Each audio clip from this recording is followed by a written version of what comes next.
Yes. So, welcome again, everybody. I would like to introduce our today's moderator, Shalini Sinha ji. Shalini Sinha is home-based worker sector specialist and urban Asia lead for WIEGO. WIEGO is a global research policy network that seeks to improve the status of the working poor, especially women in the informal economy. Shalini ji has worked on many issues related to home-based workers of the cities of Global South for over 2 decades, contributing to the design and implementation of projects on home-based workers, as well as supporting movement and networks of home-based workers. Shalini has written extensively on subject, more recently articulating the issues of home-based workers partially and materially, advocating for an inclusive urban planning and city development approach. There are a lot of peer-reviewed academic papers, book articles, blogs, and newspapers where she has authored and co-authored, especially the recent one on redefining labor spaces. With this, I would like to invite Shalini ji to please start the webinar. Thank you.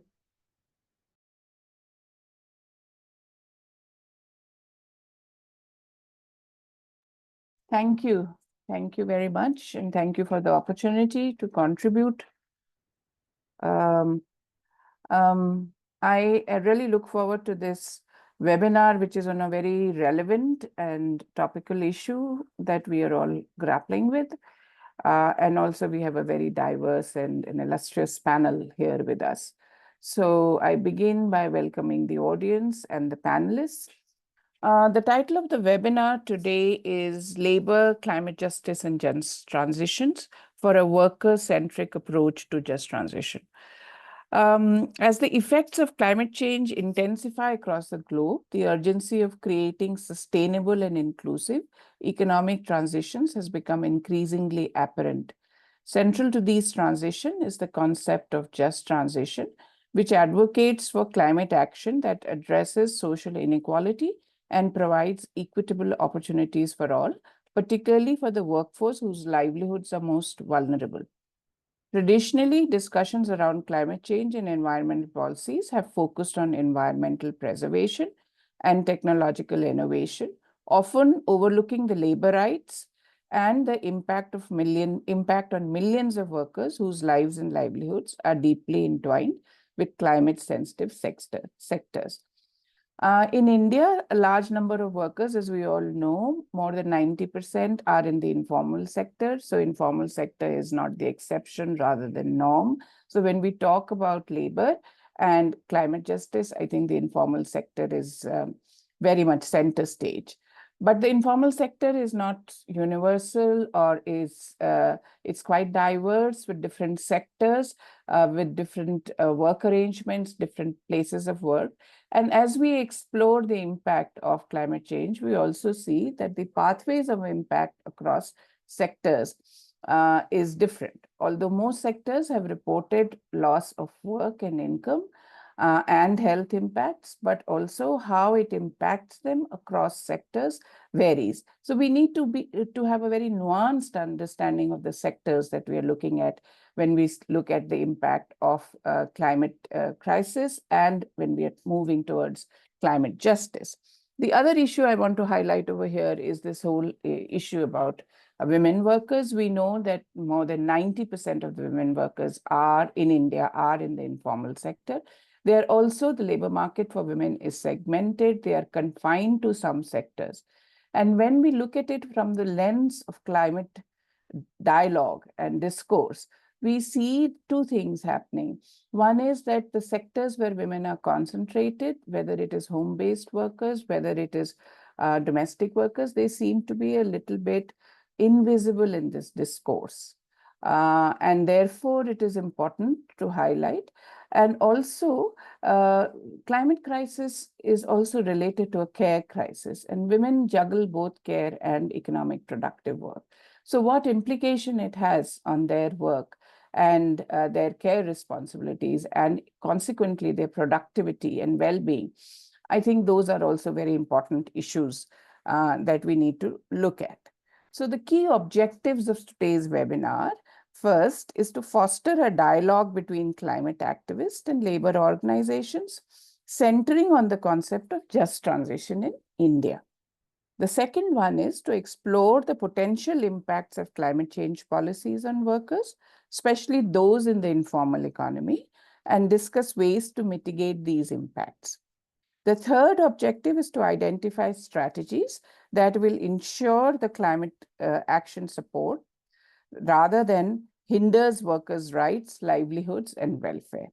To create, finally, the objective is to create a roadmap for engaging Indian labor organizations in climate policy discussions, setting the stage for more inclusive conversations leading up to the COP29.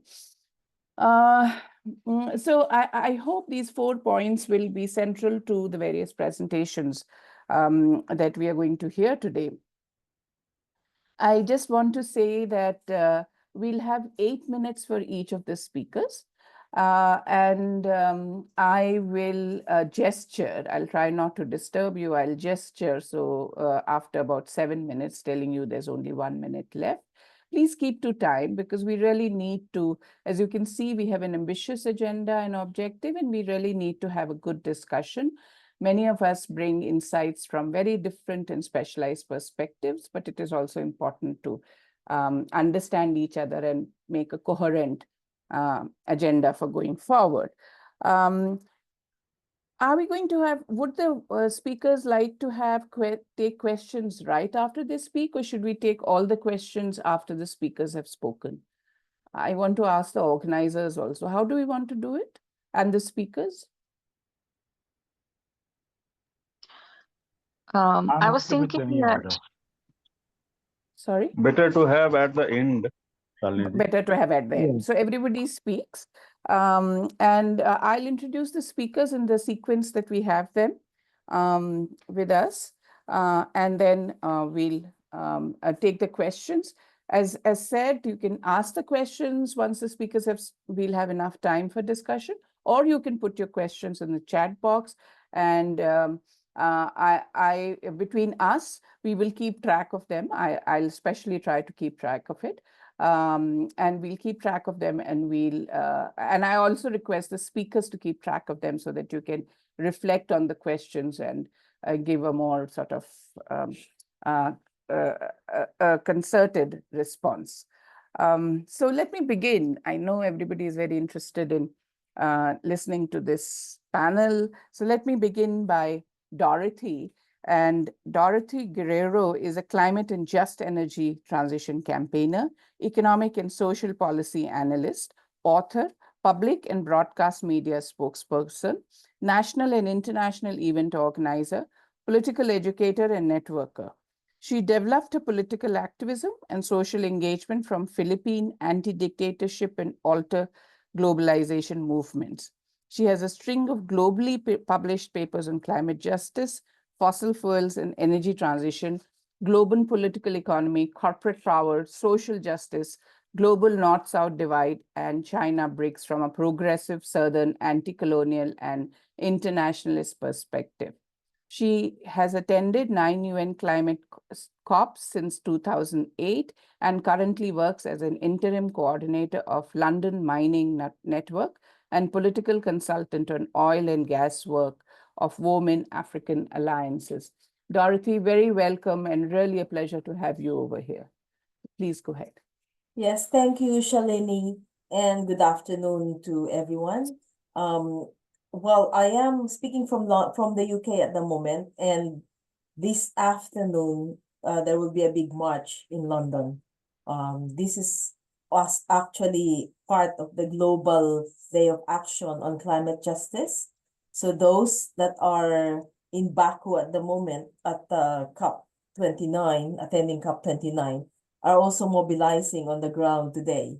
I have 3 main themes to discuss, and at the same time, I will wrap it also on the big question of what do we do now that we have the second time elected president in the US, the most powerful country in the world, and very close to the president of India, personally and politically.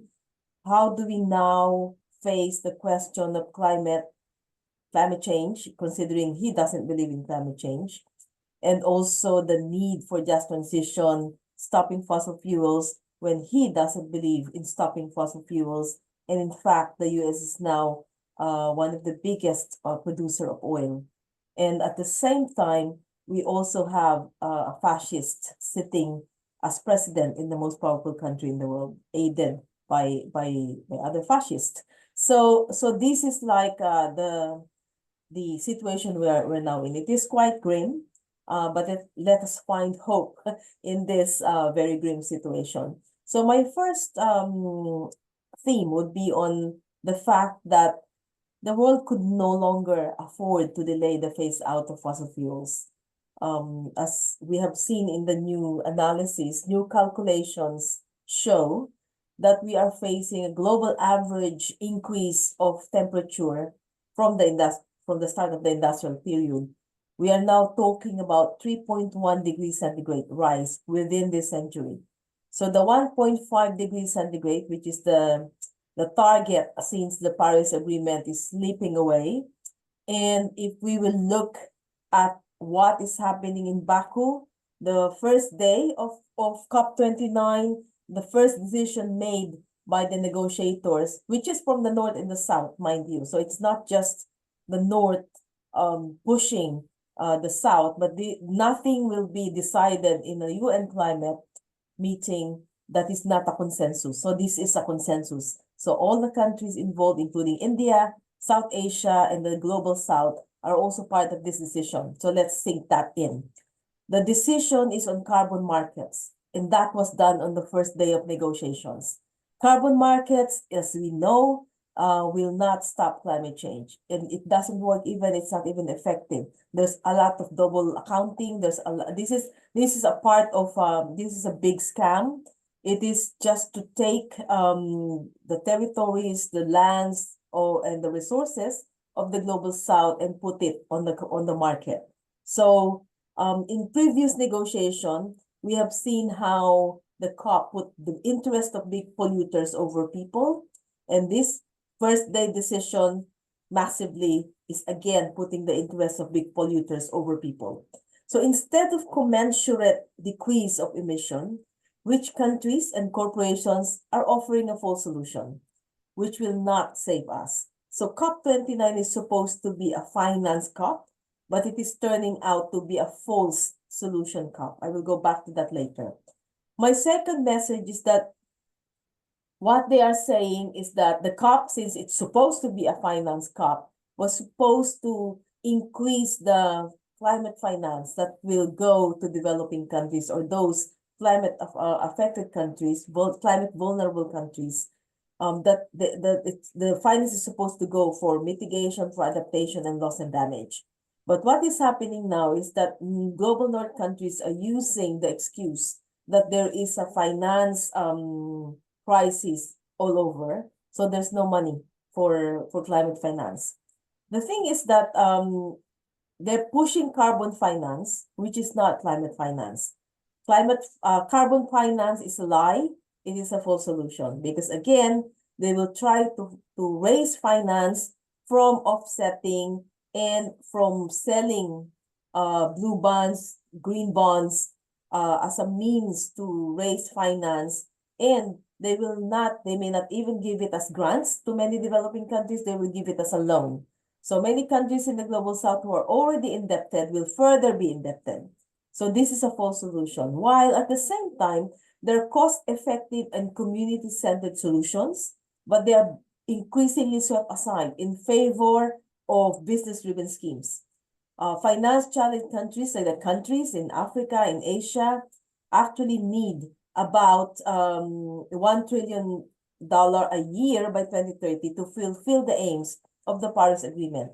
Every year that there is a delay, that will increase. We're actually facing that by the middle of this century, if no drastic action, no drastic climate finance or commensurate climate finance will be put up by the Global North, the young people, the future generation will have to be saddled by a $38 trillion cost of the climate crisis. That $38 trillion actually is more than every money spent on all the wars in the 20th century.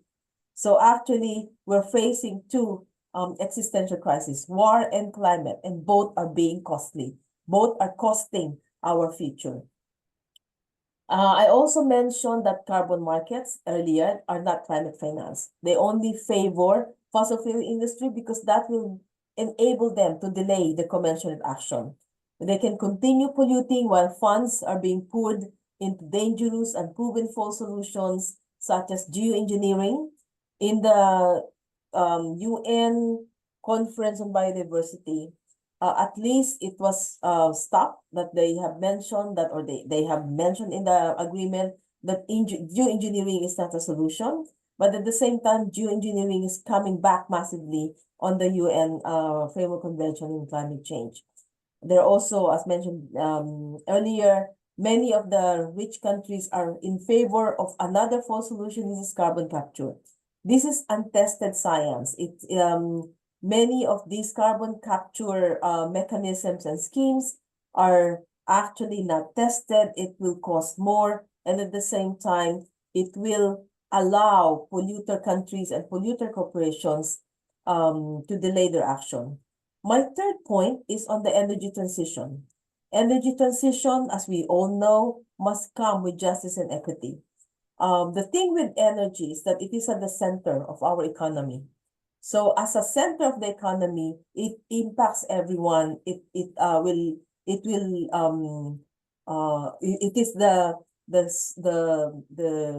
an entity or an element that will tell us whether we will develop or not. Not that I don't that I believe in development, but if people will prosper or not. So if we're talking about energy transition, it has to be disruptive, meaning we can't go on as we are. And there are various debates whether will that transition mean or that just transition must include a total overhaul of the economy. And at the moment, fossil fuels is not just on energy. We are now living in a petrochemical environment. So everything that we need or we use, clothes, packaging, everything in my room and your room, Shalini, are made of plastic. So how do we go about our life wherein manufacturers will need to rethink the way that we'll think about design and what will be put into manufacturing. But however, as demands for minerals skyrocket to fuel the energy transition, the need for equity and justice in mining has never been more urgent. Even if it's renewable energy, the needs of renewable energy will also require mining. And that's where my two organizations work are centering. Because, of course, it's bad enough that we are extracting fossil fuels and there's very destructive extractivism going on. But when we shift to renewable energy from fossil fuels, we will still need more extractivism. So how do we ensure that the clean energy shift will work for all, especially people in the global south? The urgency of addressing energy poverty and the energy transition is being weaponized to accelerate mining projects, deepen extraction, and violate rights of communities in the global south, especially in Africa. We say that we need rights, environmental integrity, and value creation in using our resources. So finally, I'll go back to the first point. We're facing Trump 2.0. We're facing a despot, a fascist in government.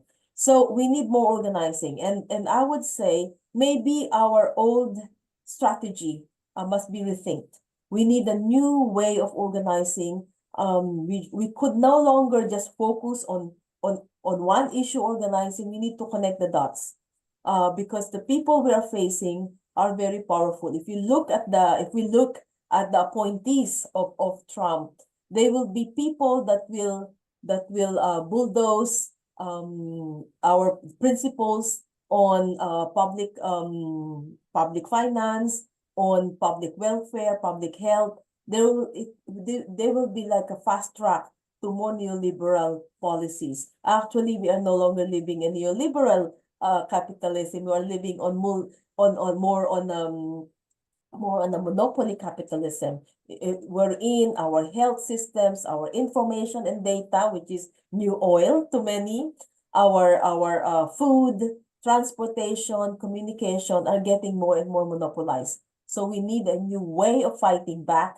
And sorry, we can't rest because the need of the time require more action, more organizing, and more mobilizing. And I am often telling younger generation, being an influencer will not be enough.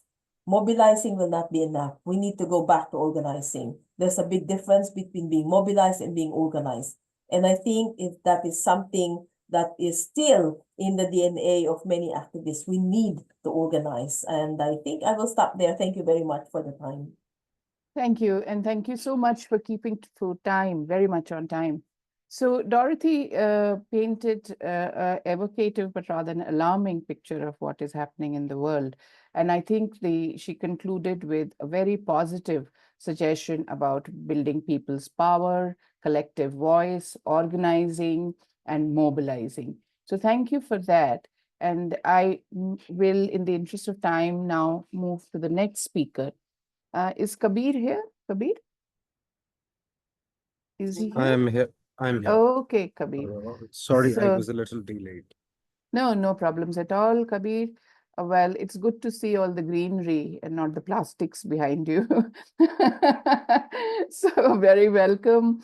Kabir has worked for many years with waste pickers, is an expert on many issues related to waste pickers, solid waste management, and is currently the coordinator for the International Network on Waste Pickers.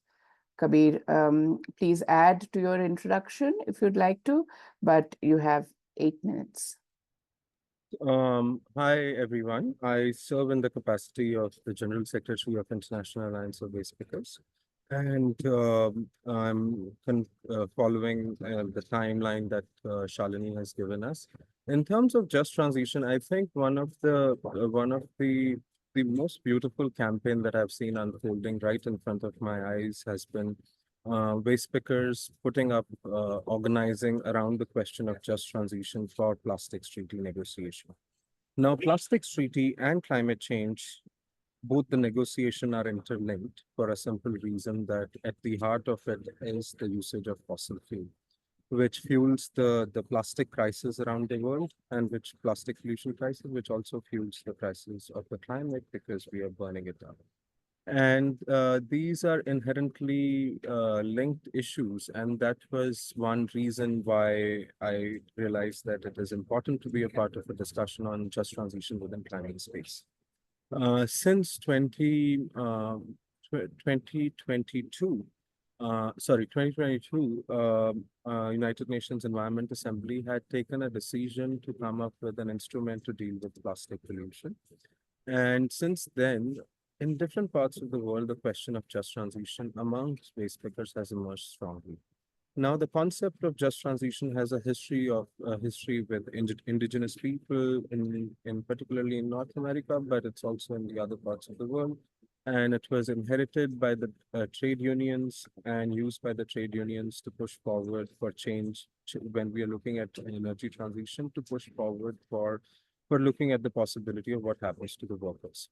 And that was some background of it. And over the years, International Labour Organization has given some set of guidelines on just transition. They are still very generic and ambiguous. Now, what waste pickers have particularly done is that they have linked the question of recommendation 204, which is from informal to formal, the transition from, and there are pathways of formalization where one needs to think through, and that question with the question of just transition within the plastics treaty process.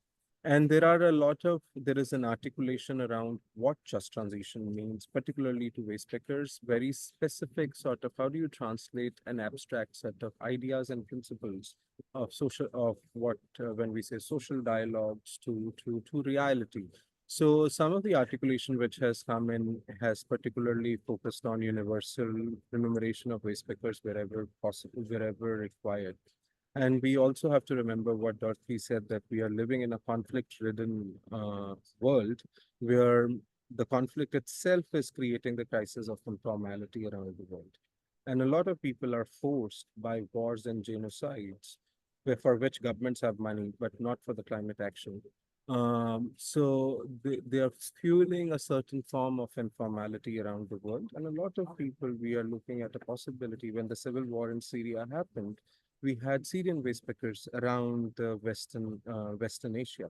Now, war, climate change, and the question of just transition are inherently interlinked. We have to look for a possibility where the money that governments are putting around the world to kill each other is used for some form of climate action. That is one sort of way of looking at it. The second part of it is that there has to be people who are responsible for it also need to pay. And this is where the polluters pay principle comes in the discussion. And one way of doing what the governments are pushing in, especially the petrochemical states, which are also the reasons of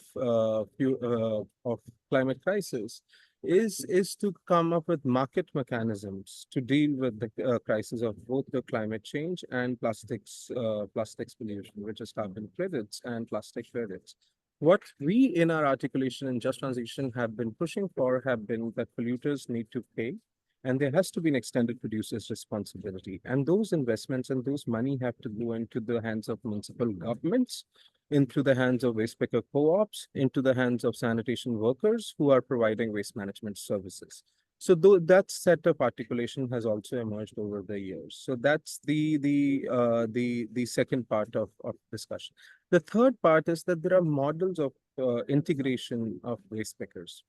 And what we are looking at is can there be models which are scalable, where waste pickers are providing waste management services through their cooperatives? And we have large scale examples from Swachh in Pune to Brazilian waste pickers movement. We have very big examples of people managing problems at a scale.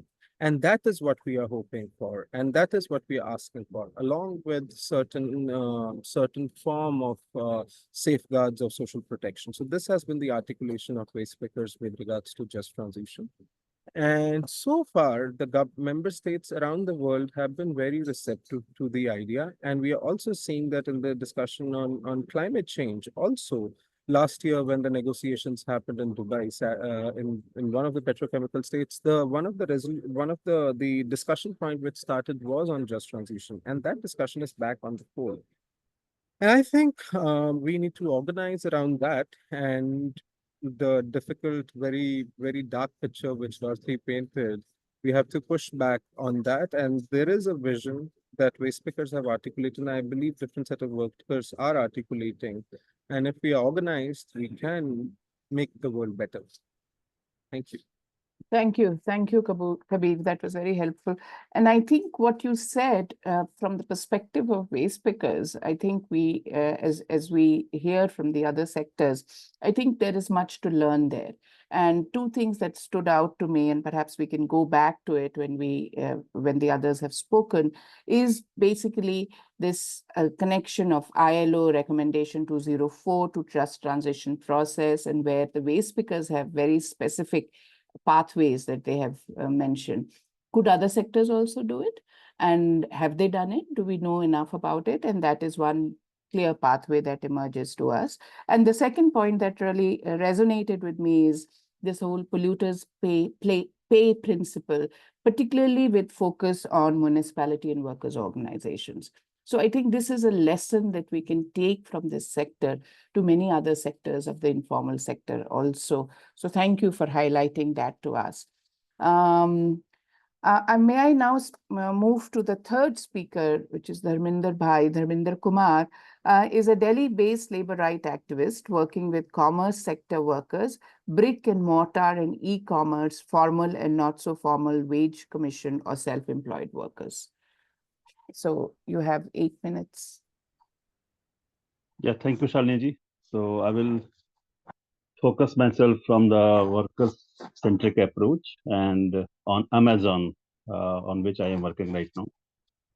So the first thing that I would like to say that when we talk of just transition, we must keep in mind that this transition must be just for all, and especially for workers. And when we think of just transition, we must also remember that this is largely a framework for securing workers' rights and livelihoods. When economies are shifting to sustainable production, primarily combating climate change and protecting biodiversity. So, with that key framework in mind, we need to approach this subject. And the second important thing is that all plans for just transition must be co-created with workers and their representatives.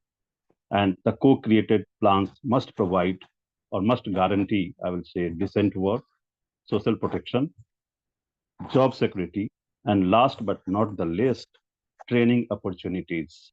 Training opportunities to shift, to migrate to a new sustainable production system, which is just. With the new post-2025 climate finance goal, or what is normally called carbon market, the two things that is expected from COP29 is the quantum and source. But as far as the negotiation goes till today and or right now, nothing is clear on either quantum or on source when we talk of climate financing. So quantified goals also needs to be there, and there has to be adequate financing for global south. That is obviously one of the key agenda when climate finance is concerned. As we all know that till now, all efforts of just transition has largely been focused around mitigation, and adaptation, loss, and damages are still at the back benches, and a lot needs to be done on that front, particularly on loss and damage. Coming back to the work that we are doing with Amazon, I would say that Amazon had taken a climate pledge in 2019, but since the climate pledge that it took in 2019, its emission have risen over 40%. The other interesting thing is that Amazon also claimed that its US data centers met 100% renewable energy goals. But after so many years, now we find that only 22% of Amazon's US data center energy in the US are actually powered by renewable energy. So 88% are still powered by fossil fuels. And as the AI-driven e-commerce market is growing and led by Amazon, the demand for oil and gas is rising alarmingly. Amazon Air in US also doubled its carbon emissions between 2019 and 2024. So its contribution to air freight at other carriers is also something which is very alarming. And we must remember that the 21st century economy is largely being shaped by artificial intelligence, augmented drive for profit and expansion of companies like Amazon. So we need to tackle such giant corporations who are really the big criminal of carbon emission, and we need to take on the model of production or distribution that they are adopting, which is very much carbon hungry, and workers have a key role to play in countering or reining in such kind of model or such kind of giant operations which are leading to a climate crisis that we all are in. This year we had one campaign in India around heat wave, and some workers reported that during the heat wave in Gurgaon, Manesar, in one warehouse, workers were forced to take a pledge to meet the target and not go for any kind of break, whether for washroom or water. And that heat wave campaign was a big hit in media, and finally the National Human Rights Commission has taken suo motu cognizance of that heat wave campaign. So the point is that workers are at the front of not only getting victimized from the policies that these companies are having, and also from the rising heat that they are facing in their work condition. And they are also raising this, but what we lack right now is a consistent, common vision and common demand and common perspective to tackle this issue in a larger perspective of climate change and just transition. And the framework that keep workers in the center is something that is still missing, I will say, in the larger debate. And the whole debate is somewhere limiting itself to mitigating climate change and around climate finance. So I do agree with Dorothy that we need to think big and think deeper and think wider. And rather than mobilizing or along with mobilizing, we need to keep organizing workers, and organized workers only have the power and capacity to challenge this. And with this, I stop myself. Thank you. Thank you so much. You painted such an interesting picture and a perspective, asking for just transition, which was just for all, and taking the example of the campaign around heat wave with Amazon workers in Delhi, but also calling out for a consistent common demand across sectors, which would bring us all together, and the importance of organized voice. So I think very important points which have been set on the table. We have one of our audience wanting to share, and I'll just read out what he has put here. Lakshmanji is from Nepal, and he said G-Font and APMDD have had a climate, a demonstration raising pay up for climate finance in Kathmandu this morning. And he also said that he suggested that a tool could be the social media campaign to empower representatives in the COP meetings. We can contribute with evidence, finding, and case-specific information to support negotiations there.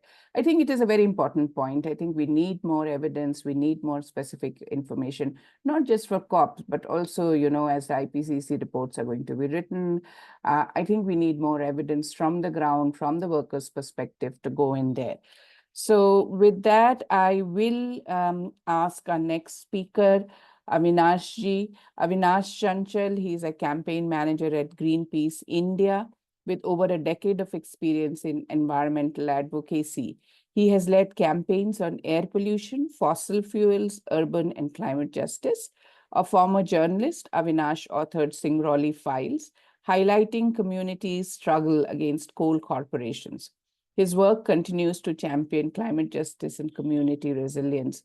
And more recently, his organization's work with street vendors had very deep and insightful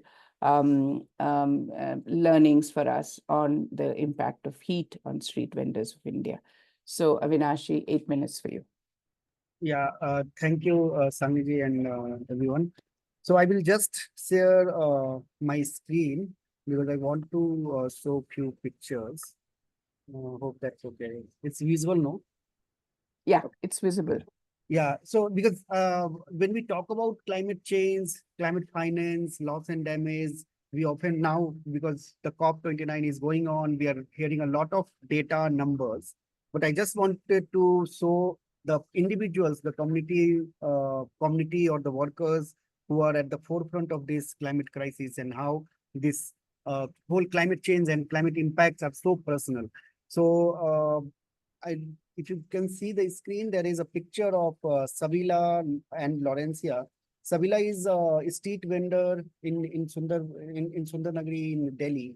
And see, like when we reached out to the street vendors and did the report, she said that how the heat is impacting, the increasing temperature is impacting her work, and how she's not able to afford a lot of like measures like drinking water, clean drinking water. And since she also lives in informal settlements, it's even the impacts of the heat because more was for her. Similarly, if you see the other picture, which is of Laurencia, she is a fish worker, and she used to do a fishing in Chelanam in Kochi. And if you see, she is still like her house got damaged during cyclone in 2018-19, and she is still after 5 years, she is still living in that house, and there's no government support was there and was provided to her to make like to so that she could build the house again. Then the other picture is Amarkant and Nandi. If you see, they are the like they sell few toys in Delhi's market in Kailas colony and all. And they are the ones like when we talk to Amarkant and Nandi, they said that how and see they are migrant workers from Rajasthan, and they are like obviously whether it's air pollution or whether it's a heat, they say that every time when the air pollution got increased or when the heat got increased, their work gets impacted. But no one talks about when when we hear about the climate action, climate policies, these are stories you won't find, right? So I thought that before like going to with the numbers, we should remember that these numbers are not just aesthetics, but this is also a story of the individuals, and it's very the climate impacts are very personal.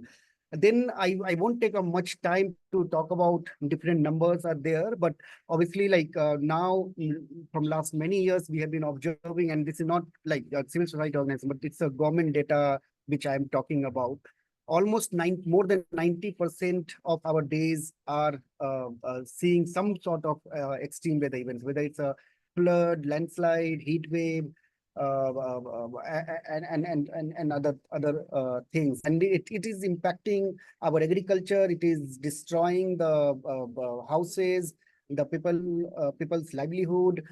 Even the RBI in 2019 did a report, the Reserve Bank of India, and said that 69 billion we are losing because of the extreme weather events per year.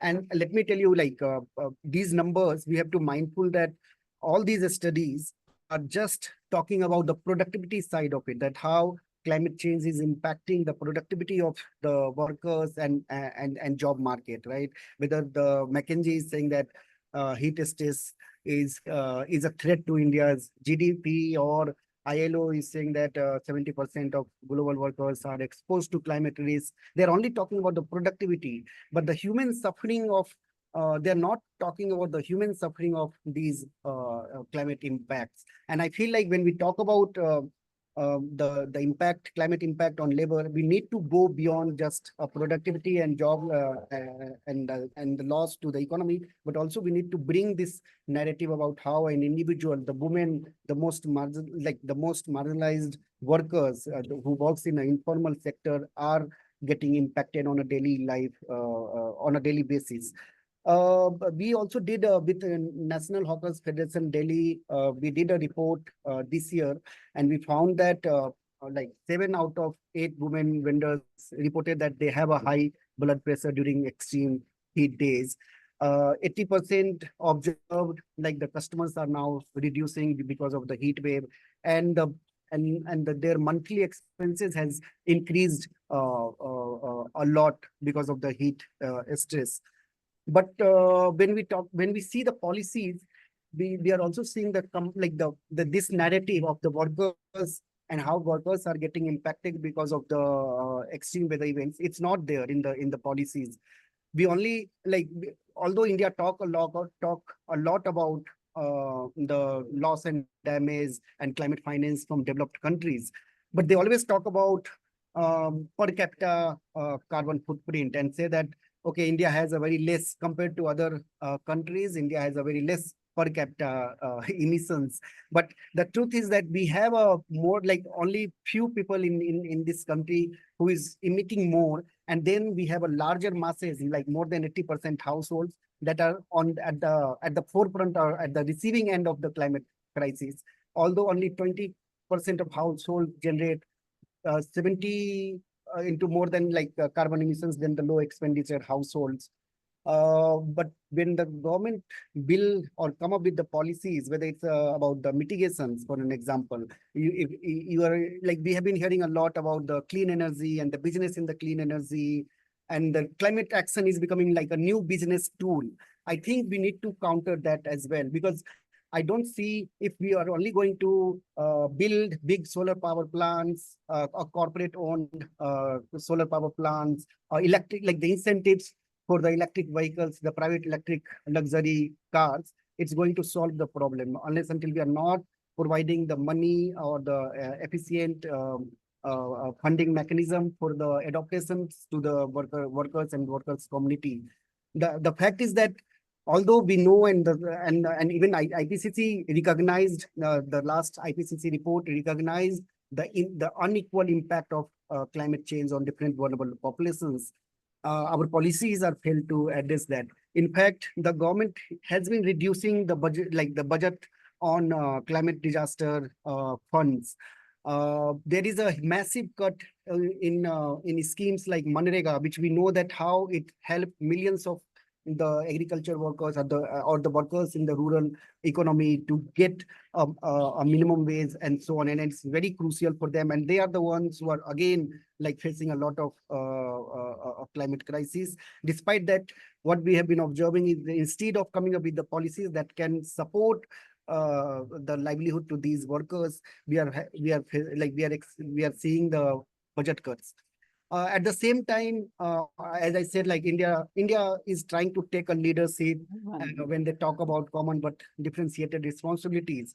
And they want to have a compensation from the global north countries, which is very right. And the civil society has been supporting these demands.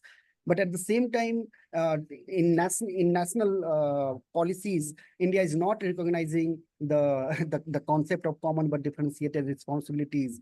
They are still building their coal capacity. India has a massive plan to increase the coal capacity in coming years.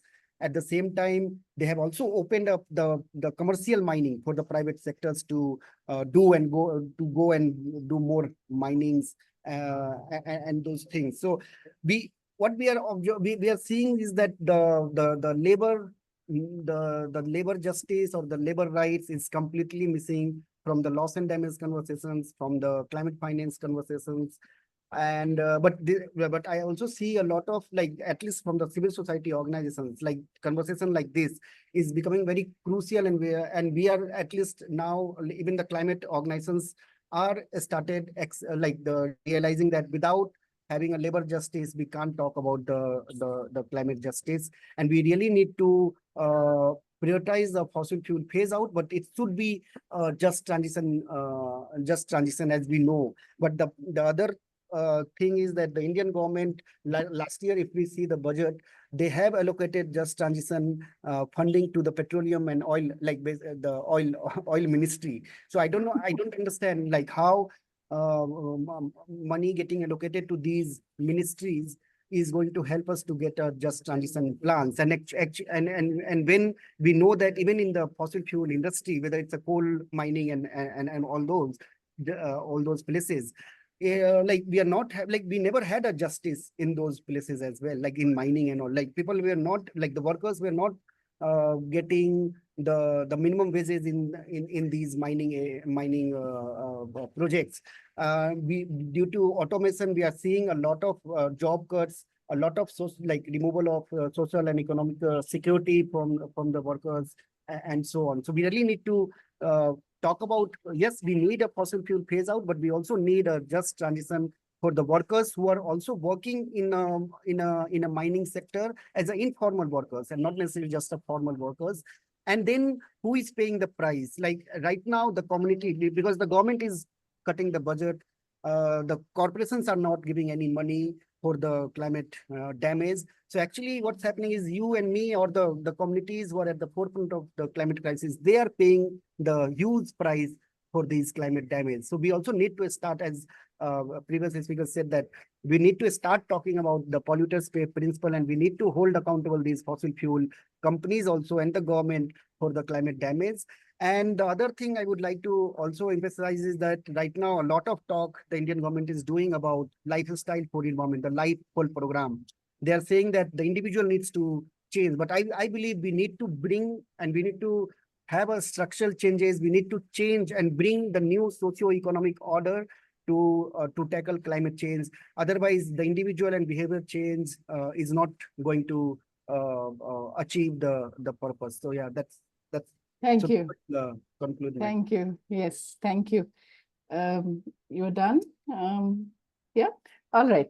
Thank you so much. I think very, very interesting issues, particularly about the human face of the climate impact, particularly on workers, linking it not just to work and income, but also to infrastructure deficit, home and place of work, and the human suffering, particularly for the women and marginalized. Very important point. The second important point that you highlighted was climate action as a new business tool and how to counteract that. And finally, labor justice is also climate justice. So thank you for putting those things on the table. We now move on to our next speaker, Sanjay ji. Sanjay ji, you are here? Yeah. Sanjay Gaba is the president of Indian National Trade Union Congress in Delhi and is a dedicated advocate for workers' rights across various sectors. He serves as the national vice chairman of All India Organized Workers and Employees Congress, KKC, national chairman of Youth INTUC, and national senior secretary, and National Senior Secretary of INTUC, where he actively champions labor rights on a national level. Sanjay ji has also holds an influential role as working president of the Security Printing and Minting Employees Union, president of Manrega Workers Union in Haryana, and general secretary of the Construction Workers Union in Haryana. Sanjay ji.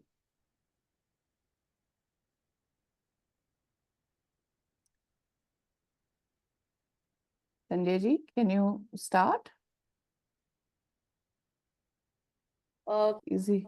I think there is some issue with his network, so he's signing in and out of the webinar right now. Can we go ahead with next panelist? Yes. So our next panelist is Ashim ji. And Ashim Roy has over 30 years of experience in the trade union movement and rich association with social, political, and human rights movement.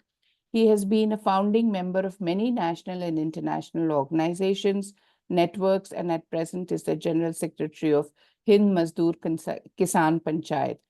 Ashim ji has also been involved from the very inception of the Trade Union for Energy Democracy and has written and talked at various forums on these issues. So may I request the organizers to help Sanjay ji, but Ashim ji can go ahead and perhaps Sanjay ji could come after that. So Ashim ji, the floor is yours. 8 minutes.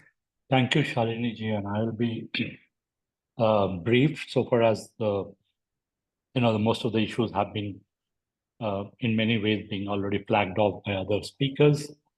I will try to give a sense, because I've been a part of the Trade Union for Energy Democracy, which is a global alliance of the trade union movement. So it is not that the trade union movement have not been active on this. In fact, they have played a very important role in getting the just transition of the concept into the Paris Declaration itself.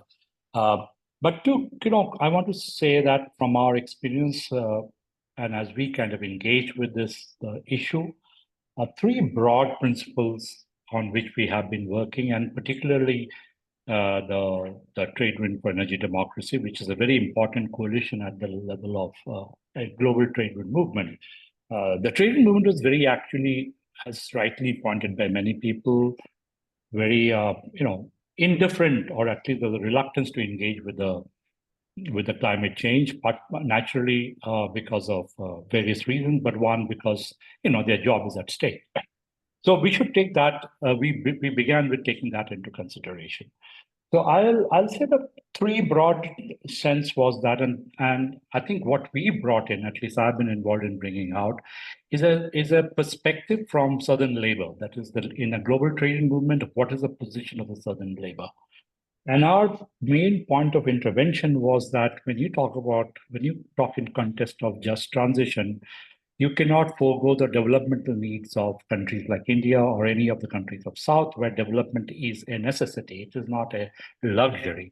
It is a necessity. We need to have development as an objective.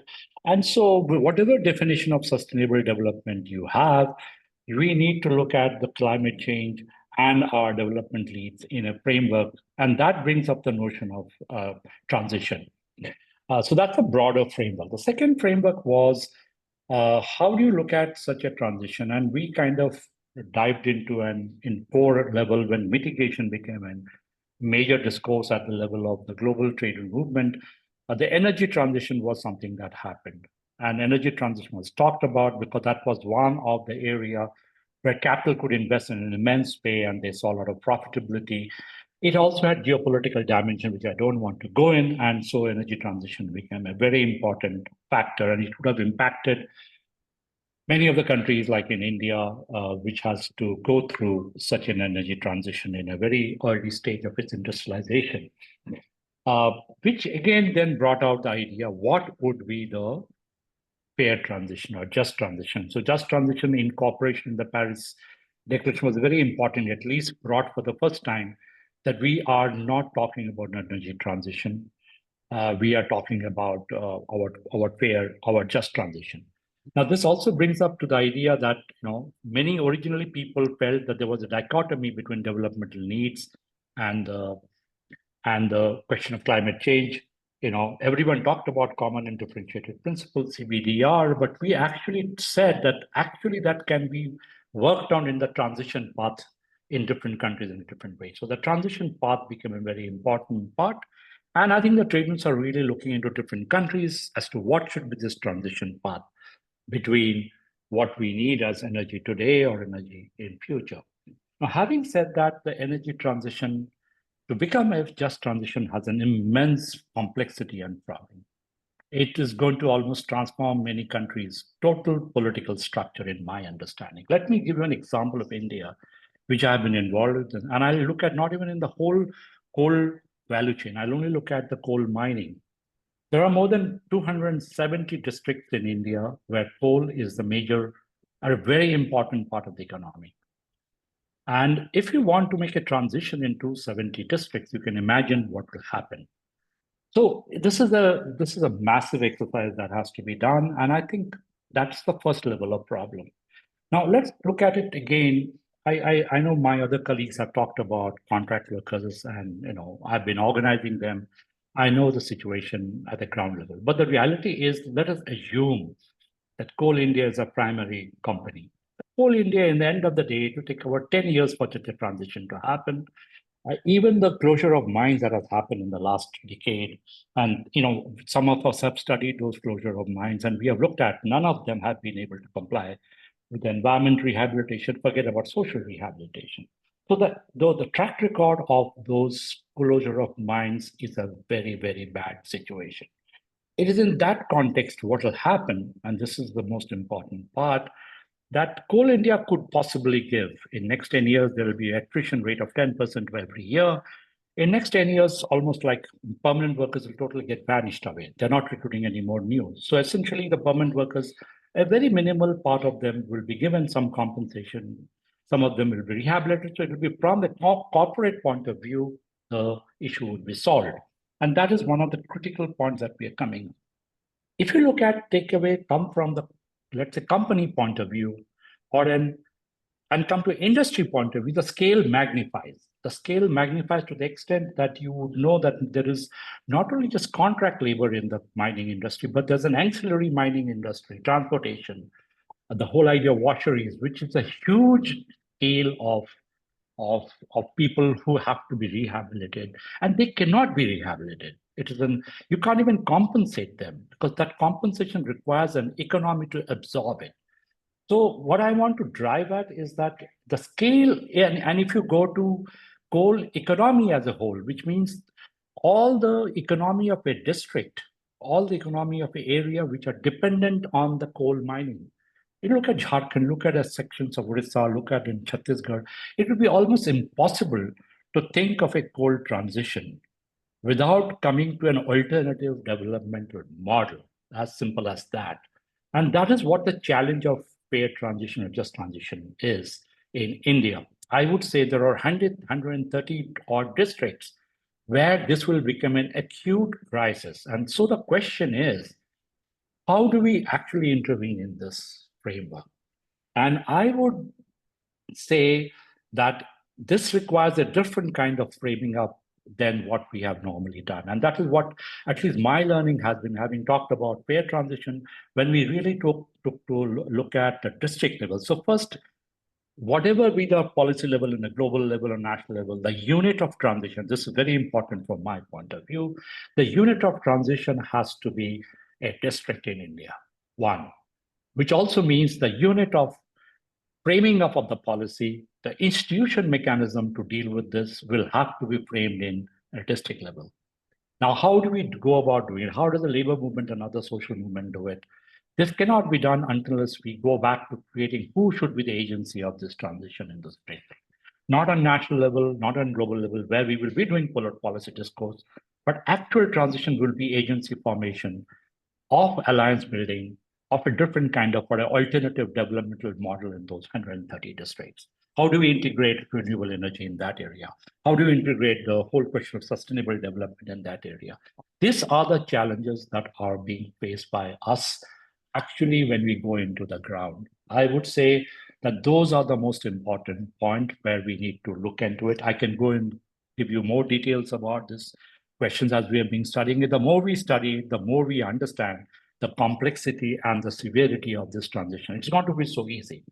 And so there are two core questions that from that we are looking into. Again, we are looking at what should be the framework of looking at a foreign policy framework, and how does the trade movement advance both at a global level and national level. I would say first, and this is what the TUD's original founding principles have been, that we are very clear, we want a public pathway, which means that we also want to create public, so translating that into a cold transition framework means building a public institution, public infrastructure, and public mechanism at a district level, and public institutions which can actually allow for this agency formation to take place at the level of district.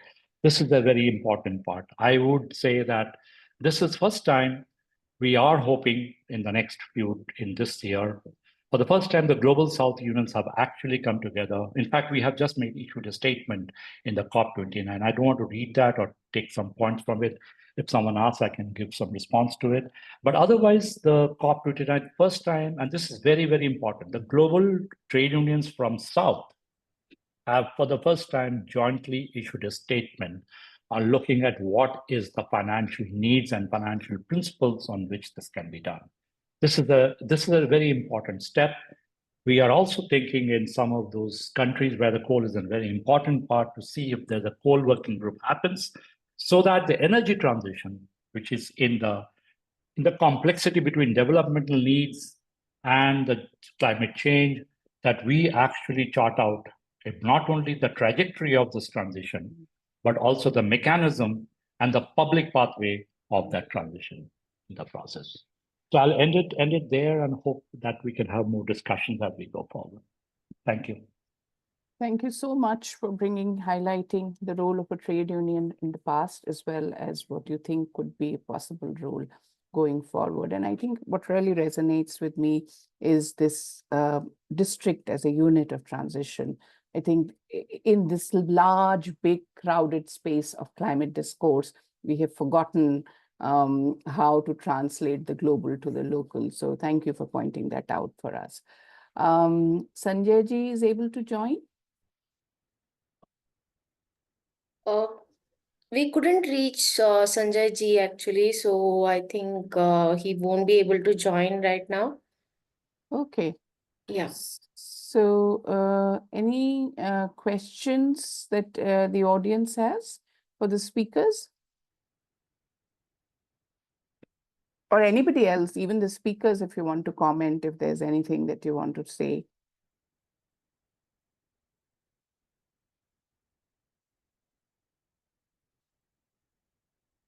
No? All right, then we'll just move towards winding up this discussion. I think some very important points were raised. The role of organizing, the role of organizing in new ways, new methods of organizing, along with it also a seat at the table. I think that was highlighted time and time again. Last speaker talked about the role of the trade unions, what they have played in the past, and also of labor organizations, what they could do in the future.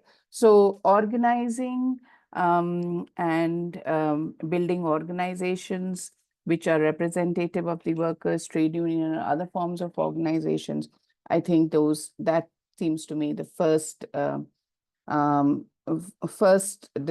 discussion point for further inquiry in a debate on climate justice seems to me emerging as one of the first points that we should talk about. And then the second one that stayed with me was just for all. What does it mean? And we saw that different sectors have been able to articulate it, and some sectors have not been able to articulate it. So whether we should, that could be a follow-up that one should start working towards, and with the workers was highlighted time and time again. Climate justice is labor justice, or labor justice is climate justice. I think that was highlighted and should be the core of any alliance building or any kind of network building around this issue that we want to take forward. Climate, there was a lot of discussion about climate finance and supporting the global south and what can be done.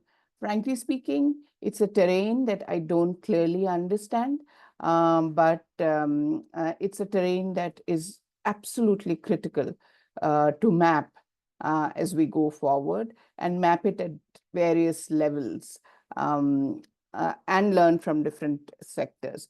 So I'm just going to wind up, and then Lakshmanji, I will state a point you have said.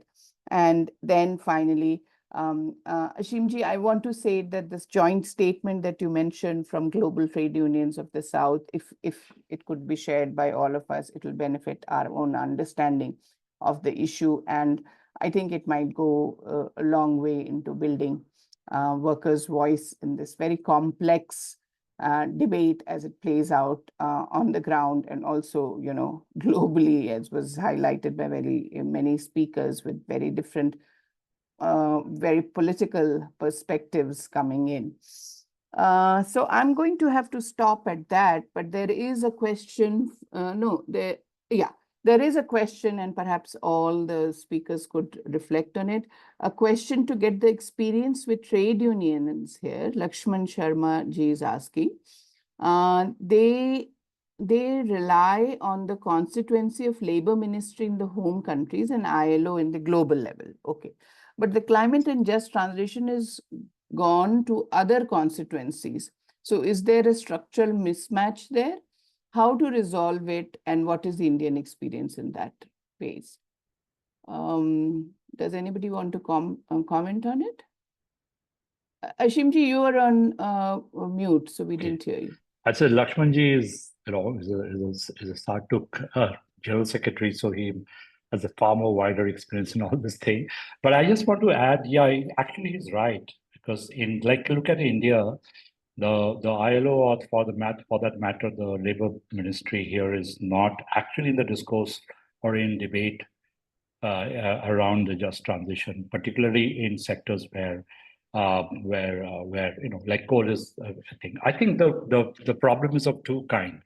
The problem is that essentially the climate change has gone into the Ministry of Environment, and to a certain extent, to international policy, foreign ministry. So and it has the Indian perspective has been to view how do we draw in capital from the international green capital market into India. So it's for them that just transition is not at all the point. In fact, there's a professor of IIT Kanpur who has done what is called a discourse analysis of what is the conversation going on in the country, and he found out there is not even 5% of the articles or even debate that have happened has been looked at in the just transition. But the debate around the energy transition, the climate finance in terms of how the green market comes into it. So I do think it is very important. Some beginnings have happened. There have been a series of meetings of the trade unions, national central trade unions, to discuss some of these issues. So I think the initial beginning can happen, and like what he just said, we need to bring the ILO back into the global level at the forefront of that. But the problem is the ILO itself is not geared enough to understand this. There's hardly a department in the ILO which looks at the just transition in a way we are looking at. So I think there is a task that the international trade movement has to figure out. I think it has evolved into many other GUFs. ITFs have done a very powerful work. The PSI has done a lot of good work. So I think we need to figure out how those energies can be brought together. And some of those international trade union federations could really play a very important role in bringing today. Yeah. Thank you. And I think Kabir wants to say something about this as well. So one of the things which is worth noting for waste pickers particularly, the recognition actually didn't come from the Ministry of Labor, but the Ministry of Environment and Forest and Climate Change through the solid waste management rules engagement. Even though labor is an informal work is the part and parcel of labor minister's work, one thing which we ended up in realizing is that a lot of environmental legislations are issued by the Ministry of Environment, which includes waste management and plastic waste management. And there when we pushed for waste pickers recognition through the ministry, we were able to move and at that time, the Minister of Labor and the Environment was the same person. We were able to make certain changes in terms of the question of waste pickers inclusion in some of the social protection policies. At the same time, the key premise still laid in the legislation on environment. Now, in terms of way forward, one of the things which I see for us as trade unions and workers' organizations have to articulate. Ministry of Environment was created because there was a public pressure after the incidents in 80s, and then we have a ministry which came out of that outcome. What we now need is the intersection of climate change across the departments. Largely, the ministry which gets involved is Finance and External Affairs and Ministry of Forest and Climate Change, which has a role in the negotiation process, but the other two ministries are Ministry of External Affairs become the key to the process. And what we have to push and organizing on our part is to get the labor institutions involved, labor ministries involved, because some of the things of just transition that we are talking about are actually institutionally framed under the Ministry of Labor's mandate, including formation of the tripartite boards. So that's something which is where our work lies in next few years to think through how to do that. Thank you, Kabir. That was very helpful. And now Dharmenderji. Yeah, I just wanted to share that when we talk of mobility, there is a lot of policy incentive on clean mobility. But the concern is that workers have to pay for this kind of transition. So when we see the delivery workers, people who are delivery drivers, so they are given electric vehicle and they have to pay rent per month. You can call it EMI also. But at the end of all the payments that have covered the cost of the electric vehicle, the ownership is still not transferred. So the ownership is still lying with the company producing electric vehicle, and workers are paying for this transition. So this is not fair, I believe. So this is the one point that I wanted to bring to a notice of all of you. And the second point is that when we had the heat wave campaign, Amazon built a first cooling station in Gurgaon so that delivery workers can go and cool down their bodies. And interestingly, Comrade Ashim Bhai, the ILO India chief was there to inaugurate that. So ILO also seems to be, siding with perpetrators than with workers sometimes. So that is a area of concern for us. Thank you. Thank you. Can we close on such a dynamic note? Ashimji, yes, please iron out some of these issues that have been put forward. Sorry, I'm saying I think Dharmendraji's experience is a very important experience, which it's a very new experience and we are all learning from it. Just want to share that, I think what has happened is that the Labor Ministry was not involved because the earlier phase was the mitigation frame. It's only when the adaptation frame comes up that actually the impact of so I think we are in a phase where, earlier it was more about how to mitigate. And so the question of just transition came up. I think what Dharmendra is saying and what has happened in this summer is for the first time, a lot of Indian cities and people have for the first time realized the scale of climate change impact on people. And so the adaptation has become an important factor. And I think this is where we need to really learn. We are just, it's just the initial step, but I think there are a lot of learning that's already happening. We need to see how we can incorporate that into collective bargaining agency in many. I am at least, like, we have started doing heat mapping of our factories. We never did a heat mapping, but for the first time we are using a tool to understand how a heat mapping in an organized sector will happen. So I think we need to do this, and I think we need to draw the lessons. Again, like I talked about unit as a mode of how to build alliance. I would say urban area and maybe the subunit of an urban area, a particular constituency should become the urban area where we could come together. The social movement, the trade movement could come together and come to some concrete solutions, and that would give and enrich the climate movement in a way that will not happen. Everyone is aware of the heat now. No, we don't need to debate it anymore. Now the question is, how do you respond to the heat question? Yeah. So I think the experience is very, very important for all of us. Thank you. Thank you. Thank you for that. And I think that's an important lesson, that we move out of the silos that we have been in and start looking at this issue in a more sort of a holistic way, whether it is urban, whether it is formal, informal, and come together and build a movement which, as one of our colleagues was saying, Avinashji, about the human face of impact, to keep that at the center of what we do. If there are no more questions, I think we are close to time. We can close this. Or if any of the speakers want to have the final word, they're very welcome. Avinashji wants to say something, and we have last 4 minutes for you. No, I won't take that much. But just a response, so when we talk about, yes, we need a coordinated effort between the different ministries. But what I would like to also highlight personally is that we need to have a solidarity among the climate groups and the workers groups, because that's what we are also missing.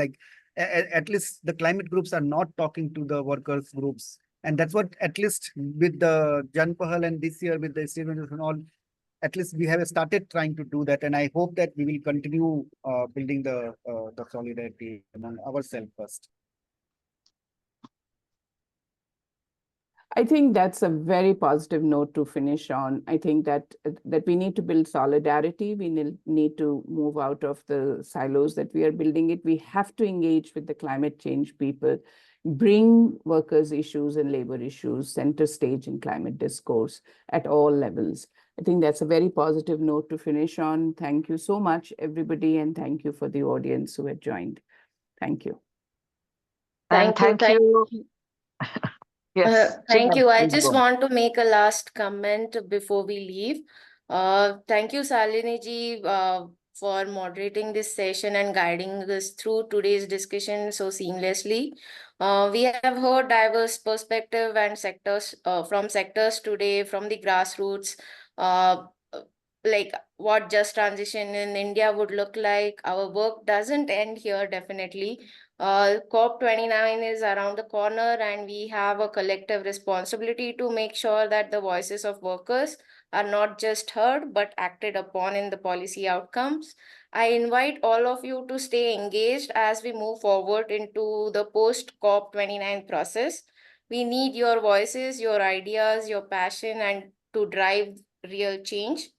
Together, we can ensure that our climate action is inclusive, equitable, and worker-centric. Please keep eye on our social media platform at India WPC or subscribe to our newsletter for any kind of follow-ups or details on upcoming collaborative efforts and ways to get involved. Once again, thank you to our speakers, our partners, our members for participating today. Have a great evening and let's keep pushing for fair, just, and sustainable future.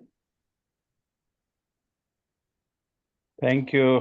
Thank Thank you, you. Chinmay. Thank you. Thank you. Thank you, everybody. Thank you, Shalini. And we will meet again in the next, just after COP, we will have the one from different sectors. We will do another one with more sectors coming in. Hopefully everyone should join. We'll be in touch. Thank you very much and good night. Thank you. For me, good night. Okay.